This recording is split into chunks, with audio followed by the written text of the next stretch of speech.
नमस्कार, मैं doctor Gautam Pandey GP news Bihar पर आप सभी का स्वागत करता हूं। एक नए प्रोग्राम जिसका नाम है वापसी या विदाई। वापसी या विदाई शीर्षक मैंने इसलिए दिया है कि अभी इलेक्शन का टाइम आ रहा है, तो हम ये जानने के लिए यहाँ बैठे हैं कि जो सरकार अभी है इसकी वापसी होगी या विदाई होगी। फिर हम आप लोगों की राय जानेंगे, जनता आएगी, जनता से भी बात करेंगे। जनता क्या चाहती है, जनता चाहती है विदाई या जनता चाहती है इस सरकार की वापसी।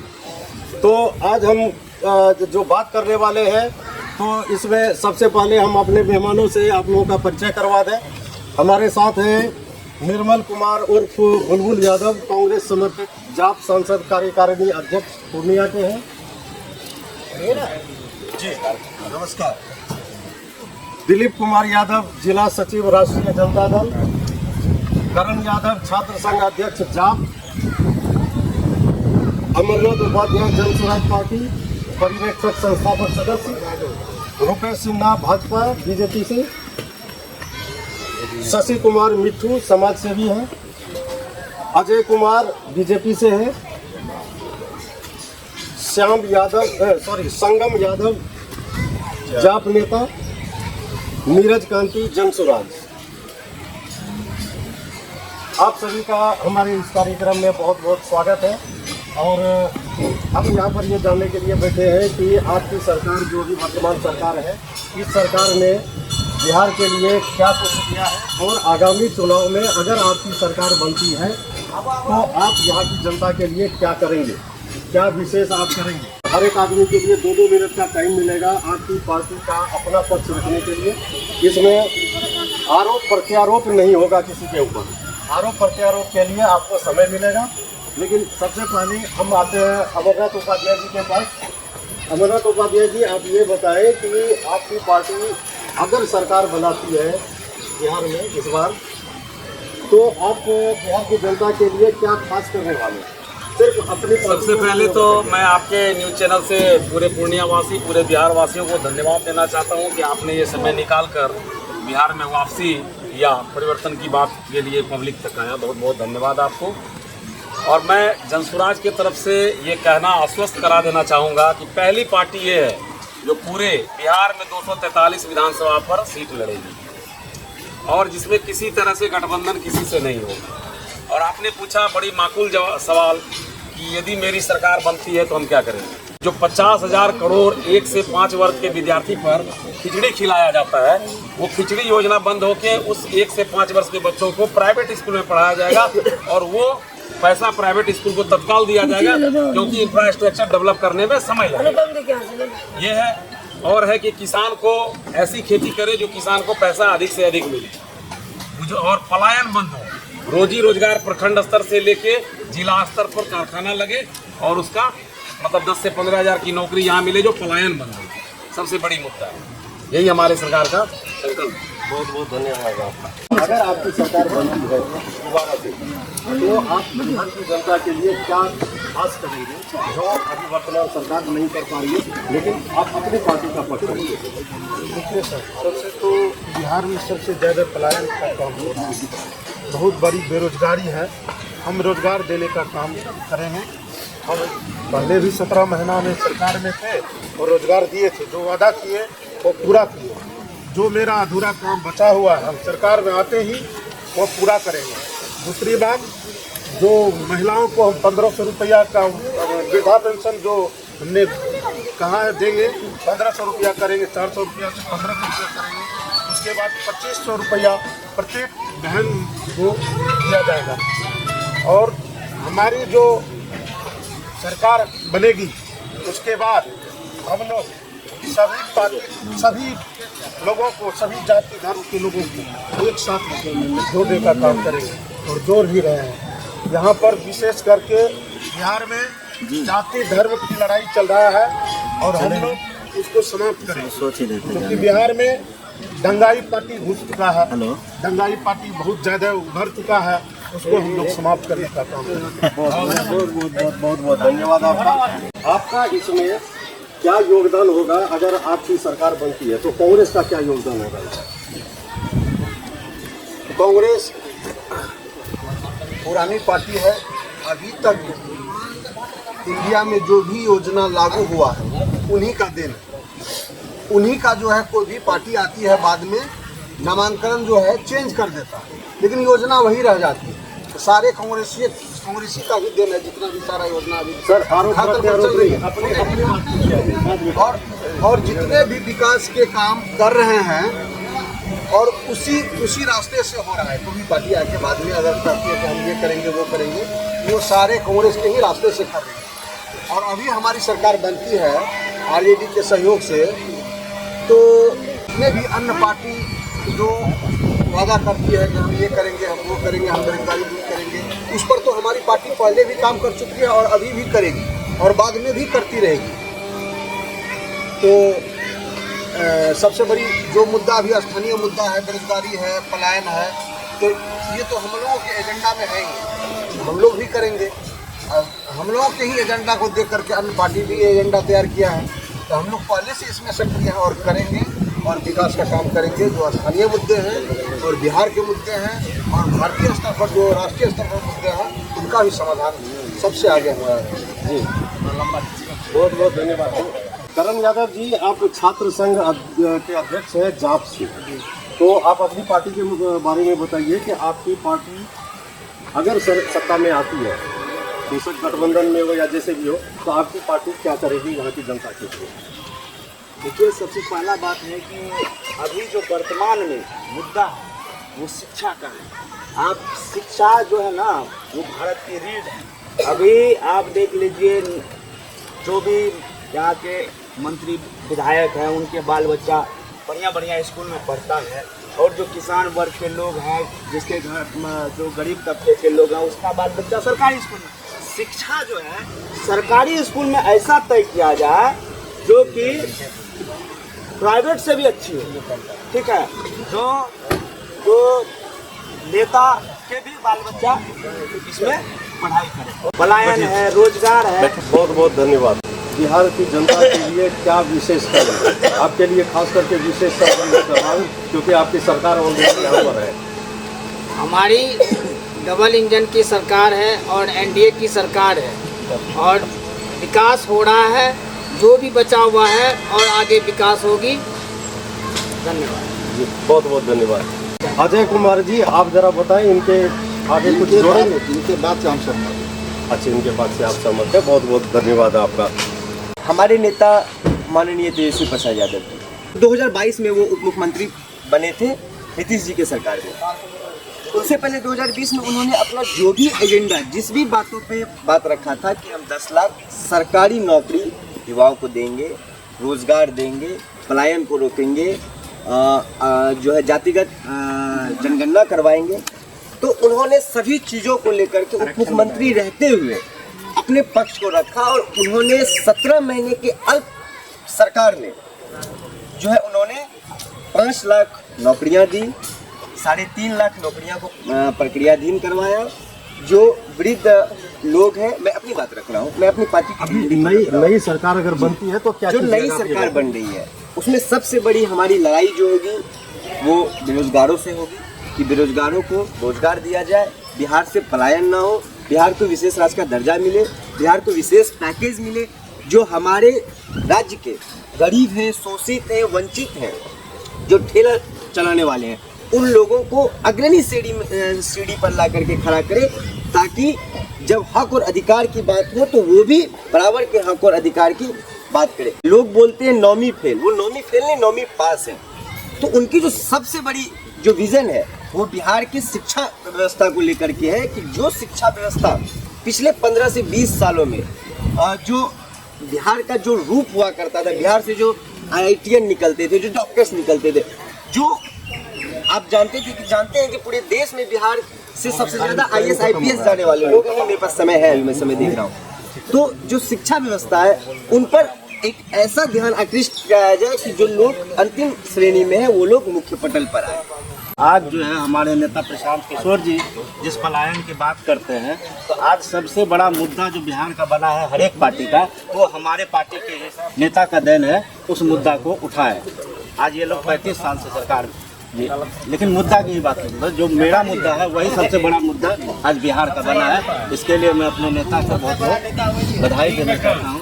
और सबसे बड़ी बात, हमारे नेता ने कहा कि इस बिहार में शराब, हमारी सरकार बनी तो मैं शराब को खुलवाऊँगा और उस पैसे, उस रेवेन्यू जो आएगा उससे रेवेन्यू को, सारे रेवेन्यू को मैं शिक्षा पे खर्च करूँगा। और जो विश्व स्तरीय शिक्षा होगा वो एक जो आम नागरिक होगा जो इस राज्य के सबसे अंतिम पायदान पे होंगे, उसको भी अगर मैं विश्व स्तरीय शिक्षा देने का प्रयास करूँगा। और जब तक नहीं दूँगा तब तक उसको सरकार जो है अपने पैसे से प्राइवेट स्कूल में पढ़ाए, उसको जो है सरकार वहन करेगी। दूसरा सबसे बड़ा समस्या जो मनरेगा ये है यहाँ पे, इससे किसान को कैसे हम लोग लाभ पहुँचाएंगे।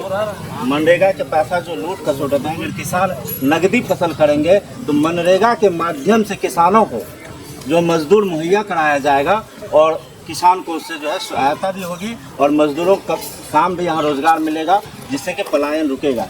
अपनी पार्टी के बारे में आप बताइए कि क्या उद्देश्य है, क्या लक्ष्य है पार्टी का। 1990 के पहले जब कांग्रेस की शासन थी बिहार में, तो किस तरह से यहाँ के किसानों को सुविधाएं प्रदान की जाती थी और किस तरह से लोग खुश रहते थे। आज जो हैप्पीनेस इंडेक्स में बिहार पूरी तरह से पिछड़ चुका है और इस तरह से युवाओं में बेरोजगारी छा गई है, जिस तरह से किसानों को कोई सब्सिडी नहीं मिल रहा है, इससे सभी को पता है कि कांग्रेस के आने से ही उनके जीवन में कल्याण आ सकता है। तमाम जनता ने वर्षों से जांचा है, परखा है और लोग कहते हैं कि बिहार में कांग्रेस का अस्तित्व नहीं है। तो मैं कहता हूँ कि जितने भी पार्टी आज बिहार में चुनाव लड़ने की बात सोचते हैं, सभी का जन्म कांग्रेस से ही हुआ है। इसलिए कांग्रेस के घर में है, आज चाहे जो भी पार्टी में लोग खड़े रहे हो, लेकिन कांग्रेस के घर में है और कांग्रेस की सरकार बनेगी तो बिहार में खुशहाली। बहुत बहुत धन्यवाद आपको, बहुत बहुत धन्यवाद। अभी आप सबों ने सुना, सारी पार्टियों ने अपना अपना बताया कि इन लोगों का मेन एजेंडा क्या है इलेक्शन का। अब हम बात करेंगे जनता से और जनता से हम जानना चाहेंगे कि जो सरकार अभी है उसके बारे में जनता से बात करेंगे। हमारे पास 3 मुख्य मुद्दे हैं, महंगाई, बेरोजगारी और शिक्षा। हम इन्हीं 3 मुद्दों पर अभी बात करेंगे। मुद्दे तो वैसे बहुत है, लेकिन ये 3 मुख्य मुद्दा है बिहार में, जिसकी वजह से ना सिर्फ पूरे देश में, दुनिया में भी बिहार की फजीहत होती है कई बार। ठीक है, इन सब चीज़ों को देखते हुए तो क्या लगता है कि आप महंगाई के बोझ तले दबे जा रहे हैं या कुछ आपको सहूलियत है, कुछ राहत है? तो महंगाई कम हुई है पहले से या ज़्यादा हुई है? इस सरकार जो हम 5 साल का आकलन करेंगे जो अभी सरकार चल रही है, इसके पीछे क्या हुआ मैं उसमें बता रहा हूँ। तो आप जरा बताएं कि महंगाई की क्या स्थिति है यहाँ पे? महंगाई तो बढ़ रही है और हमें लगता है कि सरकार किसी की भी बन जाए, महंगाई अब रुकने वाली नहीं। जो रही बात है कि शिक्षा के, सबसे पहले अगर बात करें तो शिक्षा, अगर सरकारी स्कूलों की शिक्षा पे अगर बात करें तो आप दुरुस्त हो जाए तो महंगाई ऐसे कम हो जाएगी। क्योंकि बच्चे जो है कि गरीब घर के या मिडिल क्लास के लिए जो सरकारी शिक्षा की व्यवस्था की गई है वो सही ढंग से सुचारू नहीं है।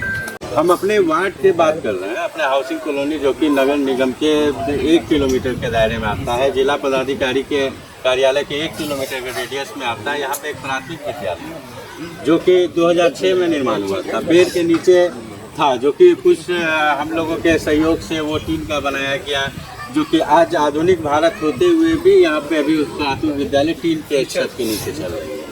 और रही बात की वहाँ की व्यवस्था की, तो जैसे डेस्क बेंच, व्हाइट बोर्ड, बहुत सारे सामग्री है वो भी सरकार द्वारा उपलब्ध नहीं किया जा रहा है, लेकिन सब स्कूल में शिक्षकों को तनख्वाह मिल रही है। तो ये चीज़ सरकार को जानकारी है कि हमारे पास प्राथमिक विद्यालय है, तो ये जानकारी क्यों नहीं कि वहाँ भवन क्यों नहीं बन रहा है। और बेरोजगारी की क्या स्थिति है बिहार में? बेरोजगारी तो जैसे कि यहाँ पे कल कारखाने, फैक्ट्री अगर होते हैं तो बेरोजगारी दूर होंगे, पलायन दूर होंगे। तो ये सरकार की समस्या है कि यहाँ पे आप फैक्ट्री सब बैठाएंगे तभी तो रोजगार मिलेगा। अब ये बताइए कि बिहार में शिक्षा की क्या स्थिति है? सरकारी स्कूल में जंतर बना हुआ है, लेकिन कोई मंत्री का बेटा वही सरकारी स्कूल में पढ़ेगा, ऑक्सफोर्ड में जाके नहीं पढ़ेगा, और एक गरीब घर का बेटा उसी स्कूल में पढ़ेगा, तभी उस दिन बिहार का शिक्षा व्यवस्था खत्म हो गया। और शिक्षा के अच्छी होंगे।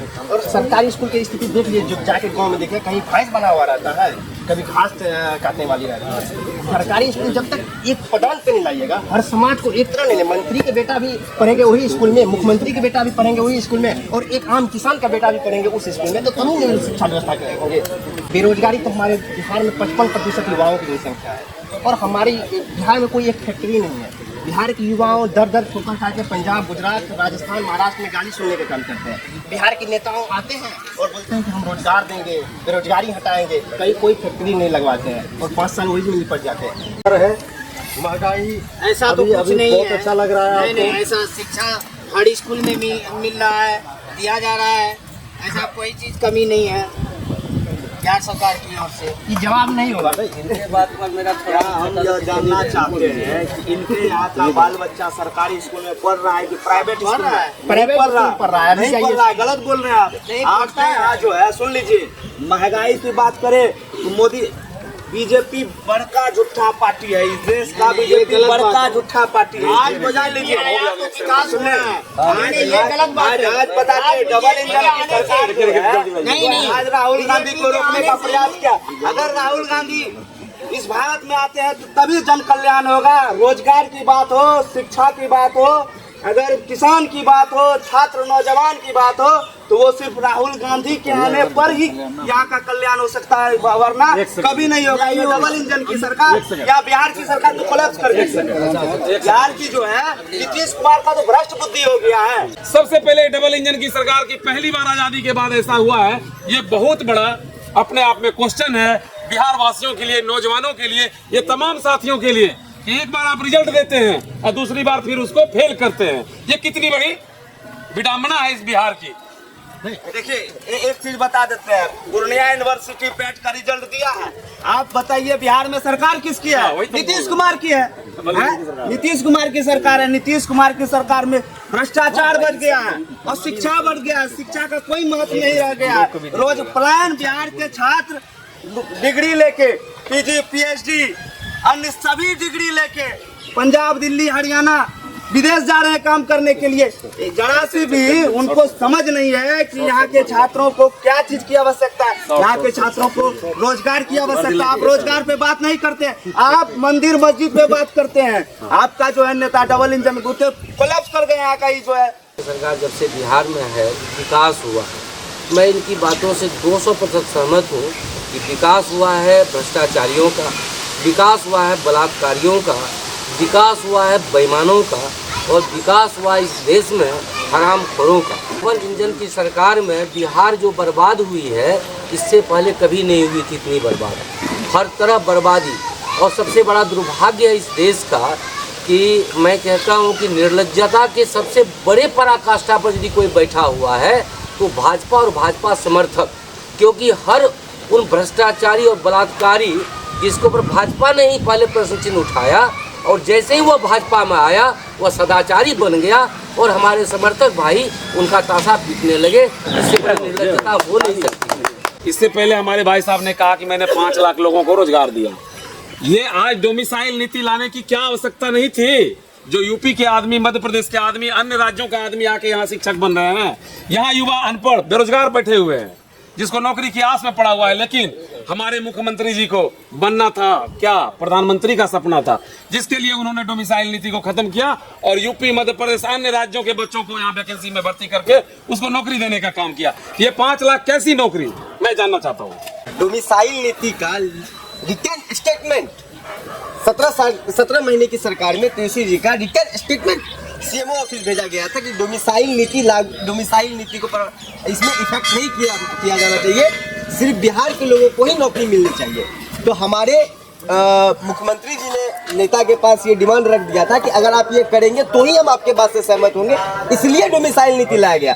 और हमारे नेता ने एजेंडे में शामिल किया है कि हम डोमिसाइल नीति को खत्म करेंगे, मतलब बाहर के लोग हमारे बिहार में जॉब नहीं करेंगे। ये हमारे नेता का स्टेटमेंट है। और ये भी स्टेटमेंट है हमारे नेता का कि हम 30 लाख नौकरी जो सृजित थे अब वो खाली है, उसके लिए पैसे खोजने की जरूरत नहीं है। वो हम सरकार में आएंगे, एक चुटकी बजाएंगे और 30 लाख लोगों को नौकरी देंगे। तो यही प्रशांत किशोर जो आज बोलते हैं कि हमको कांग्रेस, बीजेपी, राजद, फलना ढिकना से गठबंधन नहीं करना है।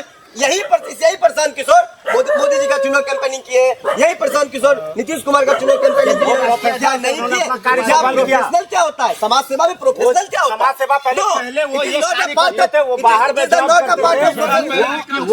मैनेजमेंट कर रहे थे। वो तो पूरे देश में हर एक राज्य में जाके हर एक पार्टी के लिए काम किया, लेकिन जब उन्होंने निर्णय ले लिया कि मैं बिहार के लिए काम करूंगा और वो सिर्फ बिहार के लिए काम कर रहा है। राजनीति विचारधारा और अगर इन लोगों में अपनी क्षमता है तो हर एक पार्टी गठबंधन की राजनीति न करके उसके बाद politics is all about ideology, politics is all about ideology, not a given statement. देखिए, अब मैं एक डॉक्टर हूँ, अगर मेरे पास चाहे कांग्रेस का है, बीजेपी का है, चाहे आइए इलाज करना मेरा काम है, पहुंच गए डॉक्टर साहब, प्रशांत किशोर जी करे, तो उनका काम था कैंपेनिंग करना। वो तब चुनाव नहीं लड़ रहे थे, तब उनकी पार्टी नहीं बनी थी, तब उनकी कोई विचारधारा नहीं थी। बात समझे आप? वो क्वेश्चन है, अगर उनके पास कांग्रेस वाला जाएगा उसके लिए भी काम करेंगे। हम डबल इंजन से हमारा क्वेश्चन है खाली। सारे सुविधा मिल रही है डबल इंजन सरकार की ओर, अब विकास का भी काम हो रहा है।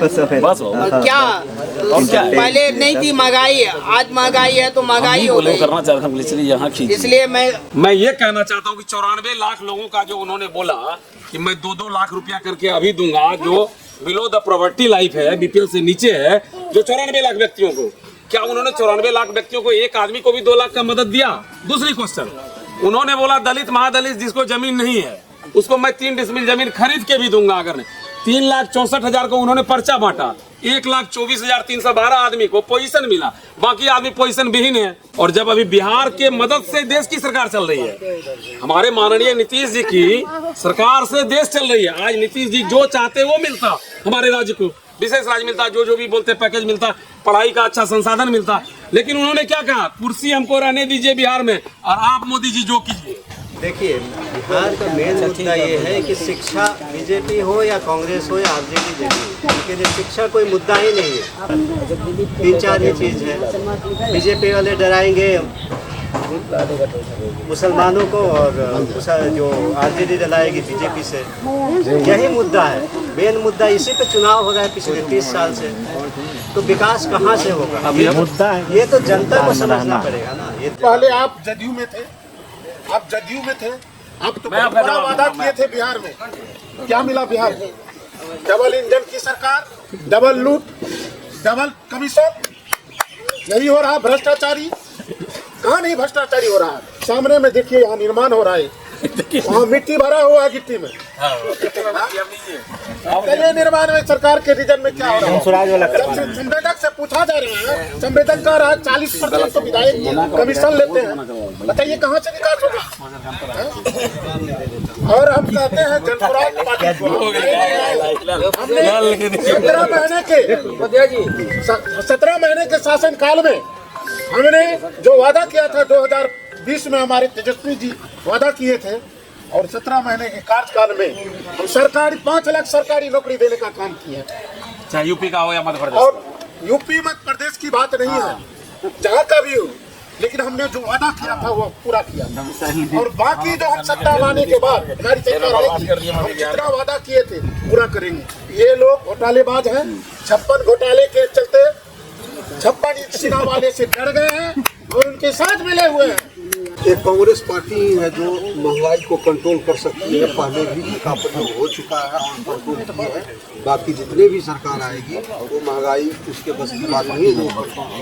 जहाँ तक शिक्षा की बात है, गरीब जो वंचित है शिक्षा से, ये कांग्रेस सरकार ही जो है आकर के इसको उसका भी समाधान कर सकती है। दूसरा जो है हवाई है, वो बात करती है चुनावी मुद्दे के पास आकर के चुनावी मुद्दे का बात करती है, चुनाव तक ही रह जाती है। एक कांग्रेस पार्टी है और हमारे सांसद, उनके समर्थित हमारे सांसद जी जो हैं यहाँ के पूर्णिया के माननीय राजेश रंजन और पप्पू यादव जी, वो ऑन द स्पॉट काम कर रहे हैं।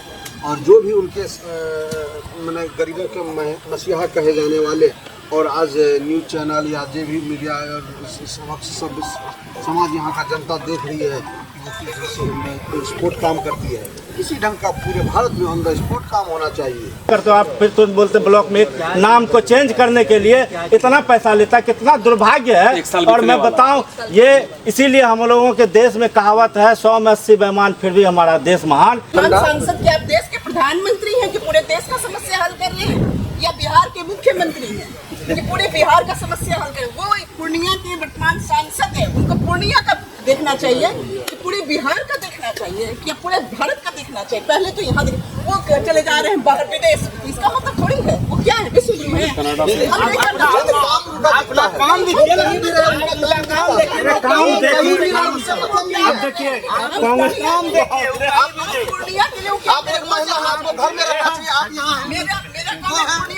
आपसे भी सवाल, मैं उनसे सवाल करता हूं, जो पप्पू यादव के मेहमान यहाँ बैठे हैं, मैं उनसे कहना चाहता हूं, पप्पू यादव जी हैदराबाद जाते हैं, पप्पू यादव जी महाराष्ट्र जाते हैं, और महाराष्ट्र में प्लेन का फोटो डालते हैं कि मैं प्लेन से लैंड किया हूं, लेकिन कांग्रेस की जो की मीटिंग होती है, मीटिंग का फोटो नहीं डालते हैं। वो बोलते हैं कि मैं कांग्रेस में हूं, इन कांग्रेस उनको कहा नहीं मानती है। राहुल गांधी आते हैं पटना, समूचा का होर्डिंग लगता है, पप्पू यादव में होर्डिंग लगवाते हैं, लेकिन कांग्रेस उनको 1 मिनट का समय नहीं देती है। वो बोलते हैं मैं कांग्रेस में हूँ। अरे 4 महीने में बोले थे लोग, 2 महीना पहले वो बोलते हैं हम गठबंधन में हैं।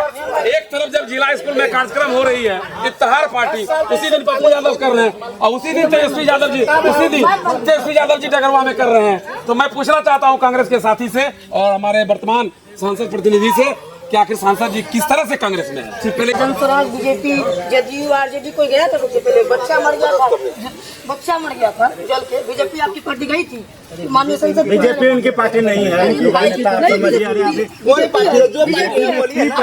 इसीलिए जा रहे हैं। सबसे पहले मतलब क्या बनमनखी में आपको पंचायत बिजली का और भी विशेष कुछ क्या है, अभी कहाँ जो बनवाए हैं तो कौन बनवाया है? बीजेपी बनवाया है। बीजेपी जो अभी बना 10 साल बीजेपी है, उसके पहले क्या बना? घुसपैठी बना, हल्ला बना, सब बना।